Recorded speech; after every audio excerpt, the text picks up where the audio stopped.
మరి ఈసారి ఇంకా చాలా విశిష్టత ఉందంటున్నారు ఈ గురువు మార్పు అనేది. అసలు ఏ రాశి నుంచి ఏ రాశిలోకి మారుతున్నాడు? ఇది వెరీ ఇంట్రెస్టింగ్ అండి. ఇది వెరీ యూనిక్ పాయింట్. అంటే మనకు ప్రతి సంవత్సరం మారుతూ ఉంటారు, 12 సంవత్సరాలు మారుతూ ఉంటారు. బట్ ఈసారికి విశిష్టత ఏంటంటేనండి, గురువు ఉచ్చ స్థానానికి వెళ్తున్నారండి. గురువు నీచ స్థానానికి, ఉచ్చ స్థానానికి, శత్రు స్థానానికి, ఇలా రకరకాల ప్లేసుల్లో ఉండే రకరకాల బెనిఫిట్స్ ఇస్తుంటారు. ఆయన ఇచ్చే యొక్క ఫలితాల్లో తీవ్రత ఉంటుంది.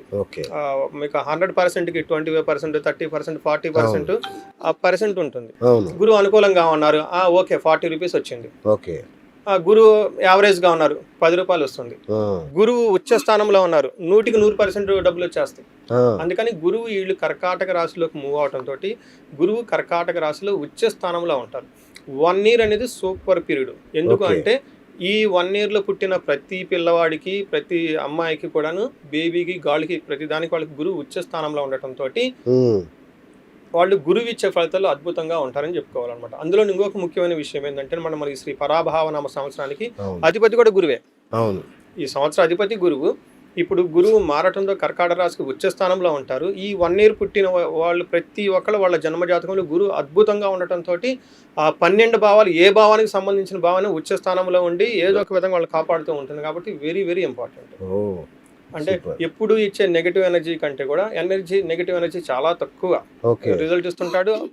మంచి ఫలితాలేమో అద్భుతంగా ఇచ్చేస్తూ ఉంటారు. కర్కాటక రాశి ఆయన ఉచ్చ స్థానం అనమాట, చంద్రుడికి సంబంధించిన రాశి. రైట్. ఇక అత్యంత ముఖ్యమైన ప్రశ్న గురుగారు.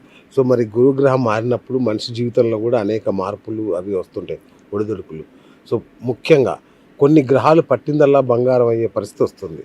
సో అలాంటి రాశులు ఏవి? ఇక్కడ ఏం చెప్తారంటే అండి, ప్రతి గ్రహం మనకి అనుకూలంగాను ప్రతికూలంగాను రిజల్ట్ ఇస్తుంది. అయితే అక్కడ ఉన్న పొజిషన్ బట్టి మిగతా రాశుల వాళ్ళకి ఆ డిస్టెన్స్ని బట్టి, ఇప్పుడు కర్కాటక రాశి నుంచి ఈ యొక్క రాశి ఈ 3వ స్థానము, 9వ స్థానం, 5వ స్థానం, ఇలా కొన్ని స్పెసిఫిక్ పాయింట్లో గురువు యొక్క ఎనర్జీ పాజిటివ్గా ఉంటుంది.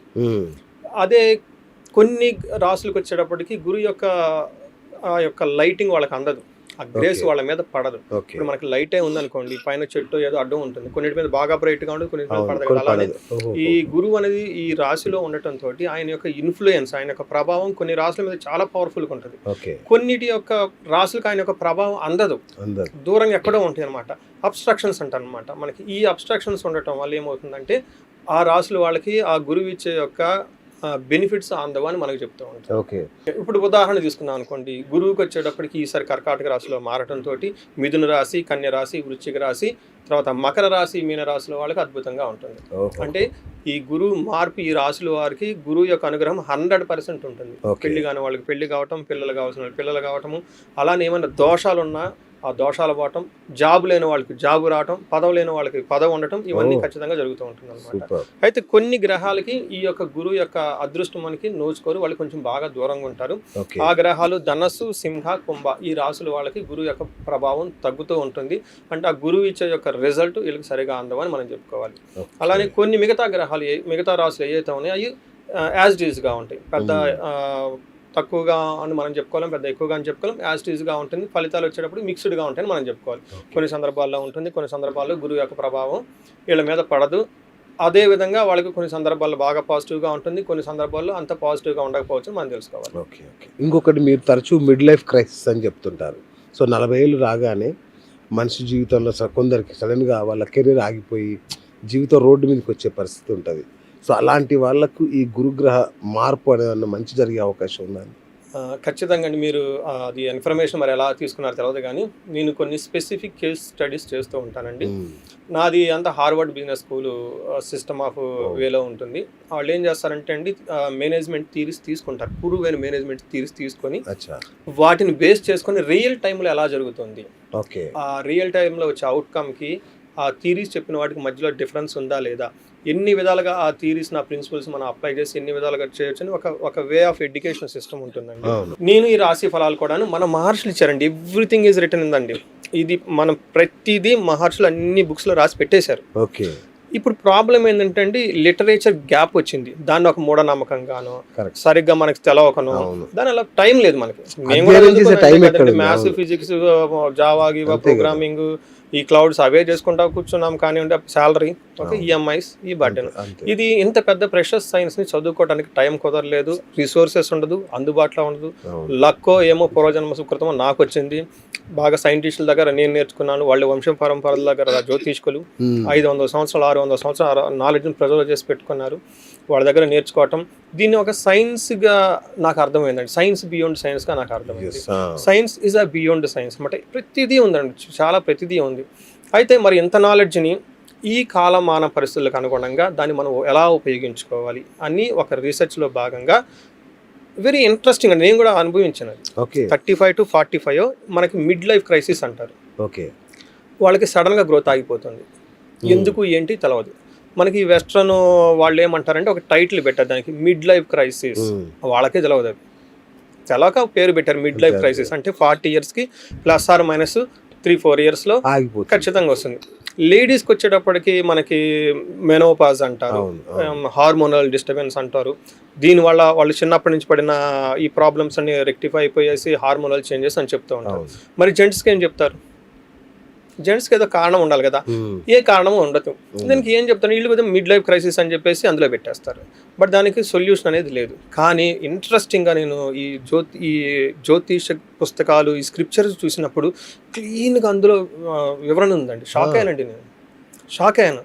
ఏ విధంగా ఉంటుందంటే 35 years వచ్చిన వాళ్ళకి 10 years ప్రొఫెషనల్ ఎక్స్పీరియన్స్ ఉంటుంది, ఖచ్చితంగా మేనేజర్ లెవెల్ ఎక్స్పీరియన్స్ ఉంటుంది.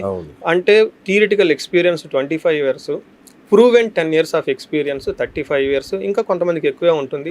జనాలతో మేనేజర్ లెవెల్కి వెళ్ళిపోయారు, వాళ్ళ స్కిల్ డే టు డే ఎదగాలి, షార్ప్గా ఉండాలి. ముసలాళ్ళ అంటే కాదు, యంగ్, ఆ టైంలో మ్యారేజ్ అయి ఉంటుంది, పిల్లలు ఉంటారు, తల్లిదండ్రులు చూసుకోవాల్సిన బాధ్యత ఉంటుంది. మరి సమాజానికి వెళ్ళాలి, మ్యారేజ్ ఫంక్షన్స్కి వెళ్ళాలి, బంధువులను చూసుకోవాలి. అబ్బాయి నేను సపరేట్గా ఉన్నానంటే కుదరదు కదా. ఆ టైంలో వీళ్ళకి చాలా హెవీ రెస్పాన్సిబిలిటీస్ ఉంటాయి. They have to take care of everybody అంటారు. మన గ్రంథాల్లో వివరించారు ఏమని, ఒక సంసారి ఈజ్ రెస్పాన్సిబుల్ ఫర్ ఎవ్రీథింగ్ అండి. Sanyasi is responsible something, brahmachari responsible something, vanaprastha is different. But ఈ ముగ్గురు ఆశ్రమాలకి కేర్ తీసుకోవాల్సింది ఎవరంటేనండి సంసారి.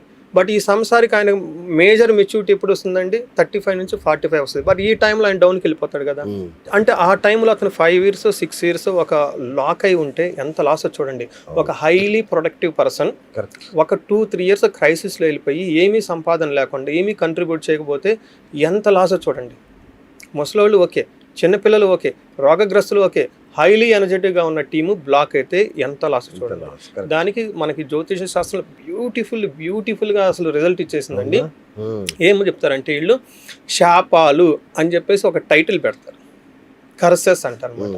ఈ కర్సెస్ ఏమవుతుందంటేనండి ఈ టైంలో యాక్టివేట్ అవుతాయి. మనకి బాల అరిష్టాలు అని చెప్పేసి చిన్నపిల్లల వయసులో అరిష్టాలు అవుతాయి. కొన్ని వచ్చేటప్పటికి వివాహానికి సంబంధించిన దోషాలు ఉంటారు, కాలసర్ప దోషం కానివ్వండి, కొన్ని కుజు దోషాలు, పర్టికులర్గా వివాహానికి సంబంధించే దోషాలు ఉంటాయి. అక్కడి నుంచి మనం వదిలేస్తాం, ఇంకా చిన్నప్పుడు పేరు పెడతాము అయిపోతుంది, అక్కడి నుంచి మ్యారేజ్తో మనం వదిలేస్తాం. కానీ ఈ శాపాలు అనేవి, గ్రహ దోషాలు అనేది కరెక్ట్గా ఒక వ్యక్తి పిల్లలు పుట్టి హైలీ బాగా సంపాదించుకుని ఒక ఫ్లోలో ఉన్నప్పుడు అటాక్ అవుతుంది. వాళ్ళు ఏమంటారంటే యాన్సెస్, లెట్ us టేక్ పితృదోషం. జన్మనిచ్చామా, చదువుకున్నావా, జాబ్ వచ్చిందా, పెళ్ళయిందా, పిల్లలు కన్నావా, ఫైన్ కదా. It is a time to remind us, మమ్మల్ని గుర్తు చేసుకోవాల్సిన టైం ఇది. నీ లైనేజ్కి రెస్పెక్ట్ ఇవ్వాలి, నీ స్వార్థం గురించి నువ్వు పోవటం కాదు. నీకు ఎక్కడి నుంచి వచ్చావు ఆ లైజ్ని you give back to the lineage కదా. పితృని జాగ్రత్తగా చూసుకోవాలి, మీ వంశాన్ని కాపాడుకోవాలి, మీ కులాన్ని కాపాడుకోవాలి, గ్రామదేవతలను కాపాడుకోవాలి. నీకు ఈ జన్మ ఎవరైతే ఇచ్చారో వాళ్ళందరూ గ్రాటిట్యూడ్ చూపించాలి. నువ్వు ఎక్కడి నుంచి వచ్చావు, where is your source, previous జన్మ ఏంటి, ఇది రిమైండ్ చేసుకొని రీకలెక్ట్ చేసుకొని దానికి మళ్ళీ హానర్ చేసే ప్రక్రియ ఈ శాపాలు. అది ఎవరైతే మర్చిపోతారో దే విల్ బి కాటప్ అండి. వాటిని ముందుగా తెలుసుకొని చిన్న చిన్న రెమెడీస్ చేసుకొని లైఫ్ని కనుక మళ్ళీ మన లైఫ్ స్టైల్ని కనుక కొంచెం చేంజ్ చేసుకుంటే వాళ్ళు ఇచ్చినంత సంపదలు ఇంకెవరు ఇరండి.